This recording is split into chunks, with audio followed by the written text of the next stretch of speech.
କାର୍ଯ୍ୟକ୍ରମର ତୃତୀୟ ଦିନରେ ଆଜି ଗର୍ଭଗୃହରେ ପ୍ରବେଶ କରିବେ ରାମଲାଲା। ଅଯୋଧ୍ୟାରେ ରାମଲାଲାଙ୍କୁ ସ୍ୱାଗତ କରିବା ପାଇଁ ପ୍ରସ୍ତୁତି ଜୋରସୋରରେ ଚାଲିଛି। ଜାନୁଆରୀ 22 ତାରିଖରେ ହେବାକୁ ଥିବା ପ୍ରାଣ ପ୍ରତିଷ୍ଠା ସମାରୋହ ପୂର୍ବରୁ 6 ଦିନ ଧରି ହେବାକୁ ଥିବା କାର୍ଯ୍ୟକ୍ରମ ଜାନୁଆରୀ 16 ତାରିଖରୁ ଆରମ୍ଭ ହୋଇଯାଇଛି। ଆଜି ହେଉଛି କାର୍ଯ୍ୟକ୍ରମର ତୃତୀୟ ଦିନ। ଜାଣିବାକୁ ମିଳିଛି ଯେ ଗଣେଶ ଅମ୍ବିକା ପୂଜା, ବରୁଣ ପୂଜା, ମୂର୍ତ୍ତିକା ପୂଜା, ବ୍ରାହ୍ମଣ ବରାଣ ଏବଂ ବାସ୍ତୁ ପୂଜା ସହିତ ଆନୁଷ୍ଠାନିକ ରୀତିନୀତି ଆଜିଠାରୁ ଆରମ୍ଭ ହେବ। ବୁଧବାର ଦିନ ରାମଲାଲାଙ୍କୁ ଜନ୍ମଭୂମି ପରିସରକୁ ନିଆଯାଇଥିଲା। ଆଜି ତାଙ୍କୁ ଗର୍ଭଗୃହରେ ପ୍ରବେଶ କରାଯିବ।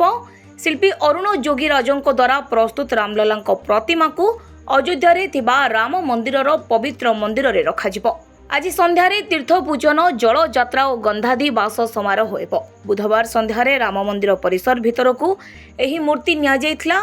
ଆସନ୍ତାକାଲି ଅର୍ଥାତ୍ 19 ତାରିଖରେ ହୋମ ଏବଂ ଅନ୍ୟାନ୍ୟ ରୀତିନୀତି ଅନୁଷ୍ଠିତ ହେବ।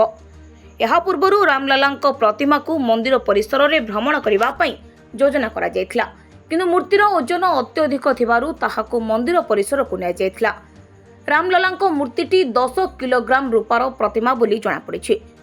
ତେବେ ଗତକାଲି ମନ୍ଦିର ଟ୍ରଷ୍ଟ ଦ୍ୱାରା ନିଯୁକ୍ତ କର୍ମୀମାନେ ରାମ ଜନ୍ମଭୂମି ତୀର୍ଥକ୍ଷେତ୍ରର ପ୍ରାୟଶ୍ଚିତ ସମାରୋହ ପରିଚାଳନା କରିଥିଲେ। ସାରୁ ନଦୀ କୂଳରେ ସ୍ନାନ ପରେ ବିଷ୍ଣୁ ପୂଜା ଏବଂ ଗୋ ପୂଜା କରାଯାଇଥିଲା। ବ୍ୟୁରୋ ରିପୋର୍ଟ, ବିପ୍ଳବୀ ପରିକ୍ରମା।